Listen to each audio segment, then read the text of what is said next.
Muito tempo, mas eu quero que você abra sua Bíblia rapidamente em Mateus 25, a partir do verso 31. Aí vocês estão me olhando com cara de paisagem, mas eu não trouxe Bíblia.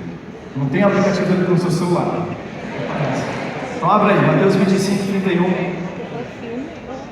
Enquanto você vai achando aí, eu vou dar uma pequena contextualização. Mateus 24 e 25 formam uma unidade.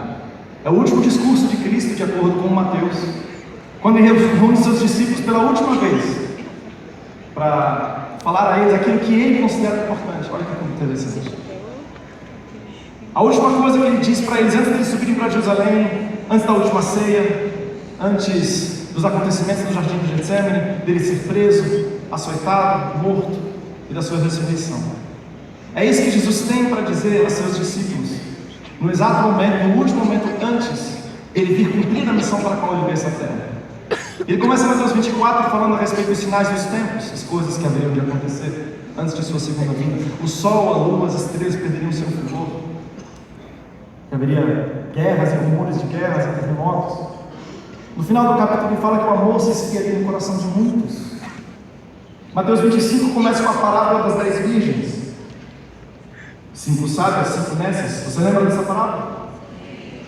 Interessante que a parábola das 10 virgens ela não representa a dicotomia apenas entre os salvos e os perdidos. Não é uma dicotomia entre igreja e mundo, não é nada disso não. Na verdade, as 10 virgens representam o povo de Deus, ou se você quiser assim aplicar, a igreja. E mesmo dentro do povo de Deus, assim, metade sábios, metade nécios. Tomara que o percentual de salvação seja maior do que isso. Enfim. E é curioso que quantas delas dormiram? Quantas das virgens dormiram? Todas dormiram. E às vezes eu me sinto como se a gente estivesse dormindo. Quando olho para mim, quando olho para a minha igreja, quando olho para o movimento cristão no Brasil, parece que a gente está dormindo em relação às coisas mais essenciais. Mas aí a gente chega a partir do verso 31 do capítulo 25, que é exatamente o trecho que eu quero ler com vocês. A gente chega ao auge deste último discurso de Cristo para os seus discípulos. É ali que ele chega no ápice. E preste atenção em como aquilo que Jesus tem a dizer se encaixa perfeitamente dentro da sequência de canções que eu venho cantando aqui esta noite. Mateus 25, 31. Quando vier o Filho do Homem na sua majestade, e todos os anjos com ele, então se assentará no trono da sua glória. E todas as nações serão reunidas em sua presença, e ele separará uns dos outros, como o pastor separa dos bodes as ovelhas, e porá as ovelhas à sua direita, mas os bodes à esquerda. Então dirá o rei aos que estiverem à sua direita: vinde, benditos de meu Pai, tomai posse do reino que vos está preparado desde a fundação do mundo. E esse é um dos meus versos prediletos, sabe por quê? Porque eu creio que naquele glorioso dia, você e eu estaremos do lado direito e não do lado esquerdo, amém? Você e eu, nós somos e seremos ovelhas e não bodes. Então é para nós que Jesus Cristo, o Rei, dirá estas benditas palavras: vinde, benditos de meu Pai, possui por herança o reino que vos está preparado desde a fundação do mundo. Mas o discurso de Cristo não termina aqui. Repare na primeira palavra do verso 35, tem um contexto para o vinde, benditos de meu Pai. Vinde, benditos de meu Pai, possui por herança o reino que vos está preparado desde a fundação do mundo. Por quê? Ou seja, vem uma lista aqui de coisas que você e eu devemos fazer para sermos salvos, é isso? Sim ou não? Não, pegadinha. Essa é a pergunta errada, a pergunta do jovem rico: o que eu devo fazer para ser salvo? O que você pode fazer para ser salvo? Nada.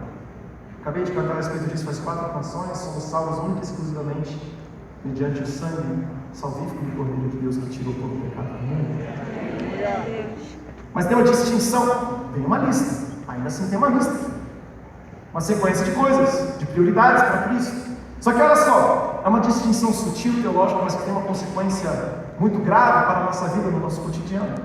Não é uma lista de coisas que devemos fazer para ser salvos, mas é uma lista de características que nós vamos apresentar na medida em que formos salvos, ou na medida em que formos transformados pelo Espírito Santo depois de termos sido salvos. Você entende? Muda a ordem, e neste caso a ordem dos fatores muda o resultado. Primeiro nós somos salvos, e depois nós apresentamos o fruto do Espírito. Mas qual é a lista de prioridades de Cristo? Entre todas as coisas que ele poderia dizer aqui, qual a prioridade dele? Será que bate com a nossa lista de prioridades? Se nós fôssemos fazer essa lista, talvez fosse um pouco assim: 20 benditos de meu Pai, possui por herança, mesmo que você está preparado desde a fundação do mundo, talvez porque nunca adulteraste, porque nunca mataste, porque não deste falso testemunho, porque nunca mentiste, porque nunca fofocaste nem um pouquinho. Isso que eu acabei de citar, é importante sim ou não? Mas todo mundo comigo. É importante sim ou não? É importante sim. Jesus aqui no momento auge do seu último discurso para os seus discípulos, ele poderia ou não poderia ter recitado o decálogo, os 10 mandamentos? Poderia ou não poderia? Mas não fez. Curioso. Vamos para a segunda tentativa então. 20 benditos de meu Pai, possui por herança, mesmo que você está preparado desde a fundação do mundo, porque nunca fumaste cigarro, talvez. Hein? O que você acha? Porque álcool algum jamais tocou teus lábios puros.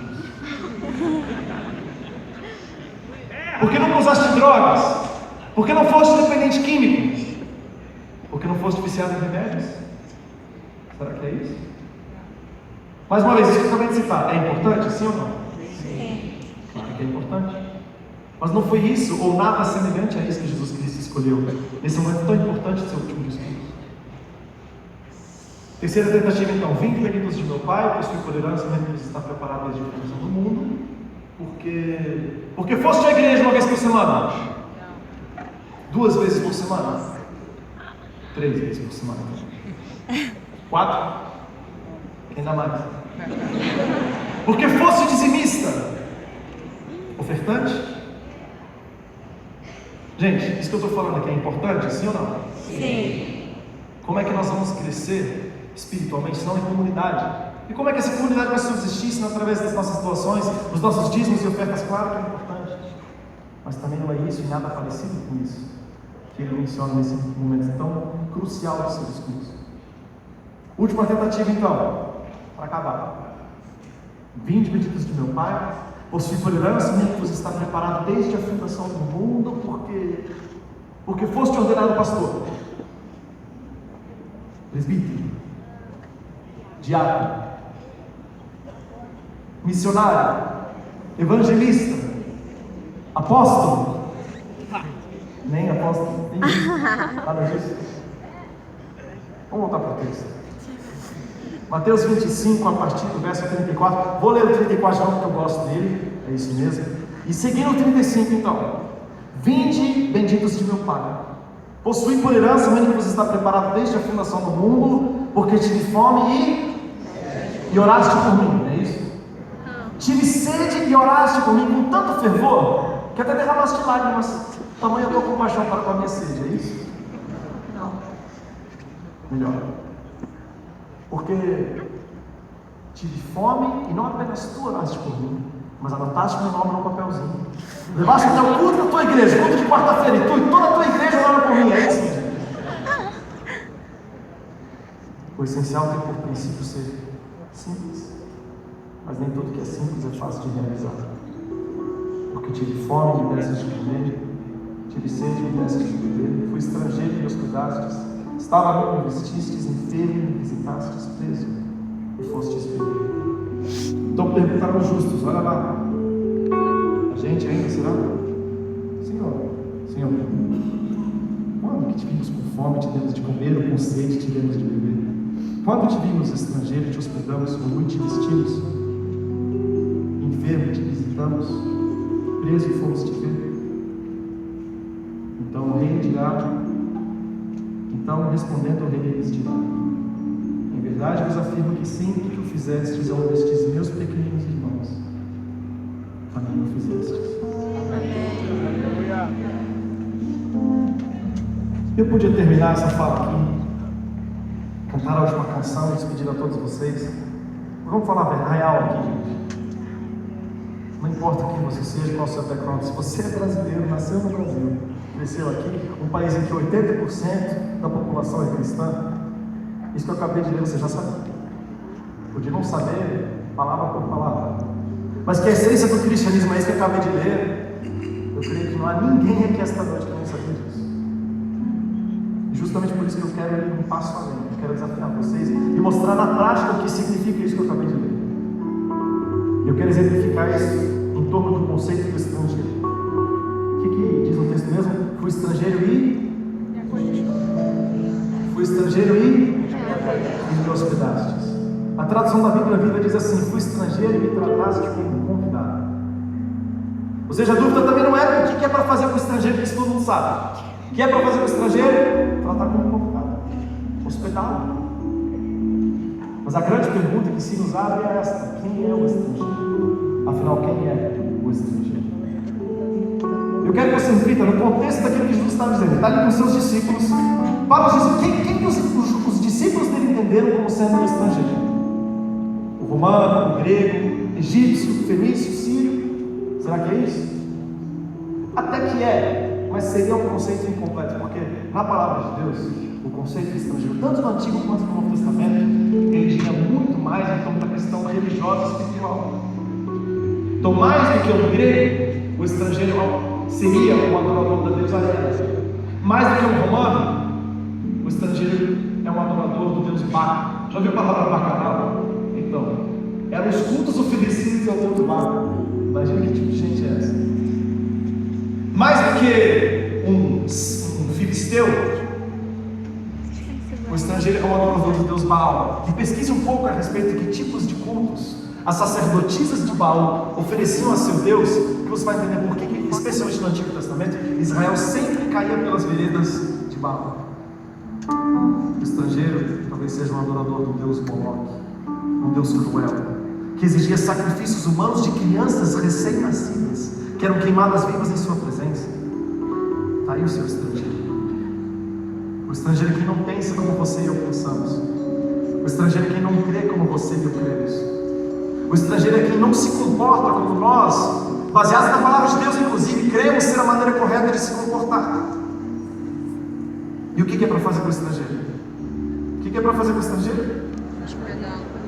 Detonar nos comentários do Facebook, é isso? É para você sair caçando no Instagram os perfis dos estrangeiros e ficar denunciando o perfil para que ele tenha sua conta bloqueada, é isso? Não. Melhor, é para você procurar os vídeos no YouTube em que os estrangeiros estão se divertindo e colocar ali um monte de verso bíblico que condena as suas práticas e o seu estilo de vida, é isso? É para você organizar uma manifestação em Brasília para que os estrangeiros tenham seus direitos negados, é isso? Tem misericórdia de nós, Senhor, porque de evangelho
e só assim